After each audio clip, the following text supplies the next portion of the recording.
Hello प्यारे दोस्तों, स्वागत है आपका आज की इस न्यू वीडियो में। दोस्तों आज हम बात करेंगे कक्षा 12वीं का प्रश्न बैंक राजनीति शास्त्र। तो उसके जो क्वेश्चन हैं तो उनके हम यहाँ पर इस वीडियो में उत्तर देखेंगे।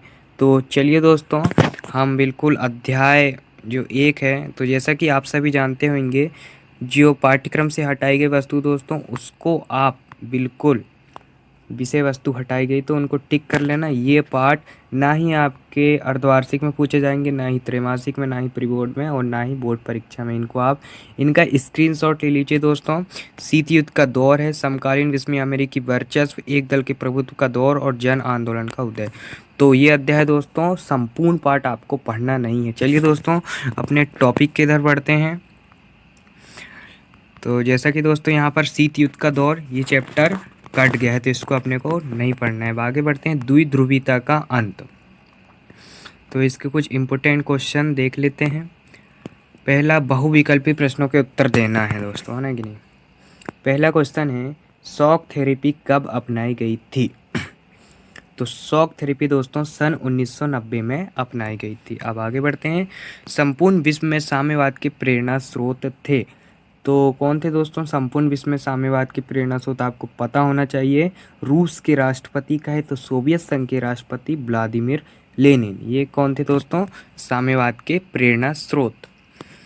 तीसरा है, समाजवादी गुट के देशों को क्या कहा जाता है। तो समाजवादी गुट दोस्तों, और एक पूंजीवादी गुट, और एक है गुट निरपेक्ष। ये 3 गुट हैं दोस्तों। तो इनको आपको मैं समझा देता हूँ। प्रथम दुनिया के देशों को कहा जाता है पूंजीवादी। मैं यहाँ पर शॉर्ट में लिख दे रहा हूँ, आप समझ जाना। प्रथम दुनिया के देशों को क्या कहा जाता है, पूंजीवादी। और दूसरी दुनिया के देशों को समाजवादी या साम्यवादी भी कह सकते हैं आप, ठीक है। आप समझ जाना, यहाँ पर मैं शॉर्ट में लिख दे रहा हूँ। और तीसरी दुनिया के देशों को गुट निरपेक्ष आंदोलन कहते हैं, यानी कि ना ही वो पहली वाली दुनिया में शामिल होंगे ना ही दूसरी दुनिया में। उन्होंने अपनी दुनिया ही अलग बसा ली थी, तो उन्हें क्या कहा जाता है दोस्तों, तीसरी दुनिया। तीसरी दुनिया में गुट निरपेक्ष के देश शामिल थे। तो यहाँ पर प्रश्न पूछा गया है, समाजवादी गुट के देशों को क्या कहा जाता है। तो समाजवादी गुट के देशों को दूसरी दुनिया के देश कहा जाता है। अब चौथा क्वेश्चन देख लेते हैं, अमेरिका में आतंकवादी हमला कब हुआ था। बिल्कुल फटाक से आंसर आना चाहिए दोस्तों। आपने पुस्तक में पढ़े होंगे, बहुत बार, कईयों बार सुने होंगे दोस्तों। अमेरिका में आतंकवादी हमला हुआ था 11 सितंबर 2001 को। अब आगे बढ़ते हैं, सोवियत संघ के राष्ट्रपति, अंतिम राष्ट्रपति कौन थे। तो सोवियत संघ के अंतिम राष्ट्रपति कौन थे दोस्तों, मिखाइल गोर्बाचेव। ये थे दोस्तों सोवियत संघ के अंतिम राष्ट्रपति। अब आगे बढ़ते हैं, सोवियत संघ का विघटन किस वर्ष हुआ। जो सोवियत संघ दोस्तों किस वर्ष टूट गया, वो सन 1991 में टूट गया। अब आगे बढ़ते हैं, छठवां क्वेश्चन अपना, समाजवादी क्रांति किस वर्ष हुई। तो समाजवादी क्रांति दोस्तों 1917 में हुई थी, आपको पता होना चाहिए। और इसे ही दोस्तों समाजवादी क्रांति को बोल्शेविक क्रांति कहा जाता है। इस टाइप से दोस्तों आपको पढ़ाई करना चाहिए, चीज़ों को जोड़कर पढ़ना चाहिए।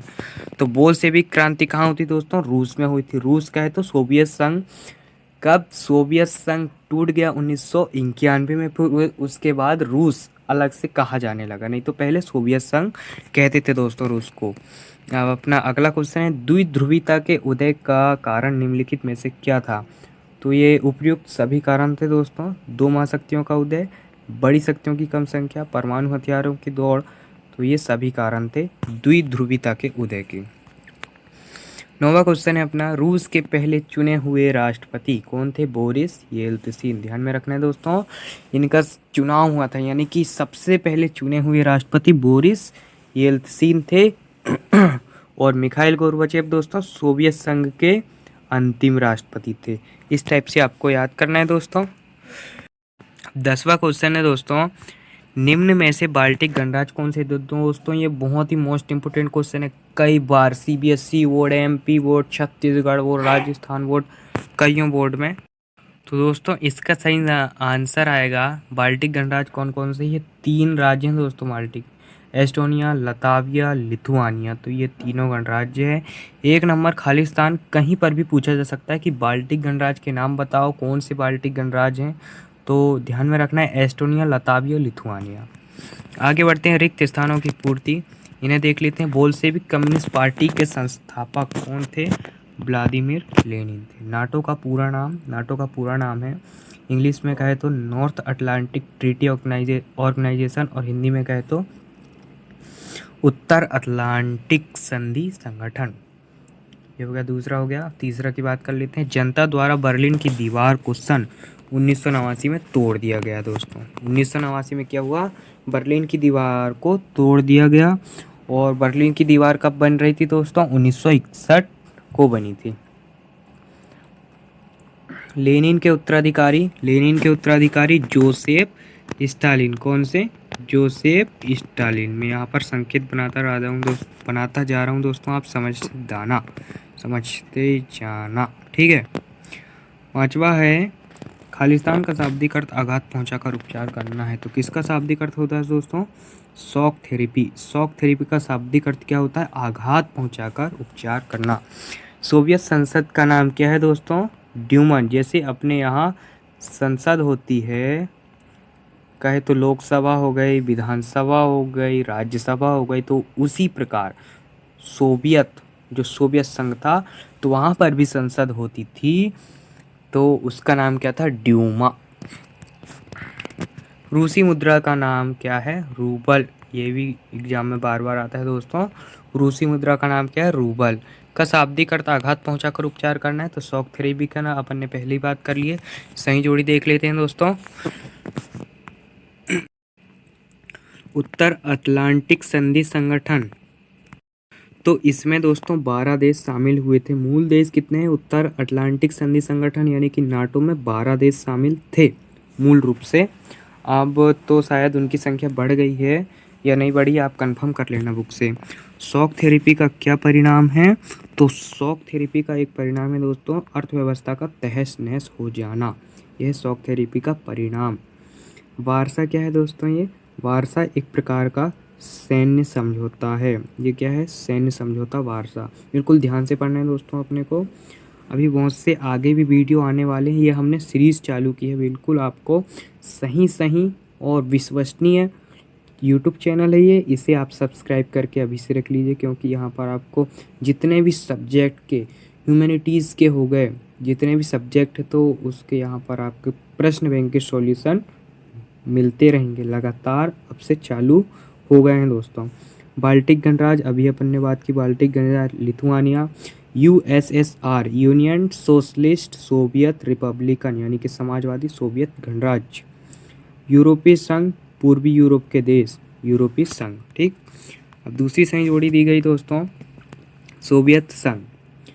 दोस्तों यदि आप अब तक इस वीडियो में बने हुए हैं तो आप थोड़े पढ़ाई के प्रति जुझारू हैं, पढ़ने वाले हैं, और भविष्य में जाकर कुछ ना कुछ हासिल जरूर करोगे।